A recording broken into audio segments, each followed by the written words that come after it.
അസ്സലാമു അലൈക്കും വറഹ്മത്തുള്ളാഹി. പ്രിയമുള്ളവരെ, ഈ വരുന്ന പെരുന്നാൾ ദിവസത്തിൽ നമ്മിൽ നിന്നും മരണപ്പെട്ടു പോയ നമ്മുടെ പ്രിയപ്പെട്ടവരുടെ ആത്മാവുകൾ, അവരുടെ റൂഹകൾ നമ്മുടെ വീട്ടിലേക്ക് വരുമോ? നമ്മളൊക്കെ പെരുന്നാൾ വരാൻ വേണ്ടി കാത്തിരിക്കുന്നവരാണ്. പുതിയ വസ്ത്രങ്ങളും നല്ല ഭക്ഷണവുമായി ആഘോഷിക്കാൻ വേണ്ടി കാത്തിരിക്കുന്നവർ. ഒരു നിമിഷം ആലോചിച്ചു നോക്കിയിട്ടുണ്ടോ?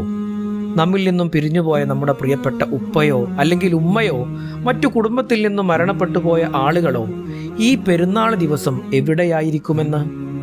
അവരുടെ റൂഹകൾ ഈ സന്തോഷ ദിവസം നമ്മുടെ വീടുകളിലേക്ക് വരാറുണ്ടോ? ഇസ്ലാമിക പ്രമാണങ്ങളുടെ വെളിച്ചത്തിൽ ഇതിൻ്റെ യാഥാർത്ഥ്യം എന്താണെന്ന് നമുക്ക് പരിശോധിക്കാം.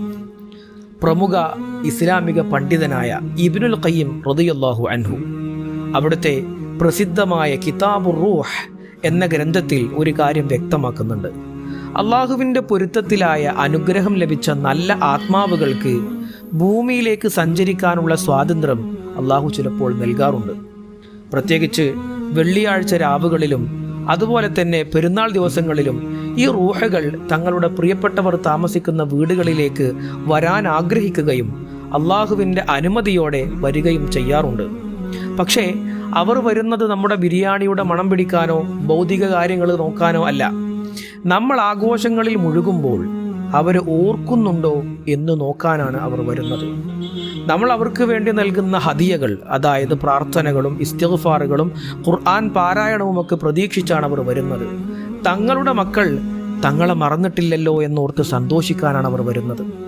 ഒരു പെരുന്നാൾ ദിവസമായിട്ട് പോലും സ്വന്തം കുടുംബം തങ്ങളെ ഓർക്കുന്നില്ലല്ലോ എന്നോർത്ത് ആ ആത്മാക്കൾ ഒരിക്കലും സങ്കടപ്പെടാൻ ഇടവരരുത്. അതുകൊണ്ട് പ്രിയമുള്ളവരെ, നമ്മുടെ പെരുന്നാൾ ആഘോഷങ്ങൾക്കിടയിൽ ഒരു 10 മിനിറ്റെങ്കിലും മരണപ്പെട്ടു പോയ നമ്മുടെ പ്രിയപ്പെട്ടവർക്ക് വേണ്ടി നാം മാറ്റിവെക്കണം.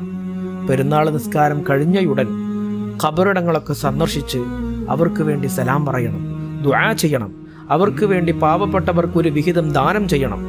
എങ്കിൽ മാത്രമേ നമ്മുടെ പെരുന്നാൾ ആഘോഷം പൂർണ്ണമാവുകയുള്ളൂ. അള്ളാഹു നമ്മുടെ മൺമറഞ്ഞുപോയ പ്രിയപ്പെട്ടവർക്ക് മഗ്ഫിറത്തും റഹ്മത്തും നൽകി അനുഗ്രഹിക്കട്ടെ. നമ്മുടെയൊക്കെ പാരത്രിക ലോക ജീവിതം അള്ളാഹു വിജയത്തിലാക്കി തരട്ടെ. അസ്സലാമു അലൈക്കും വറഹ്മത്തുള്ളാഹി വബറകാതുഹു.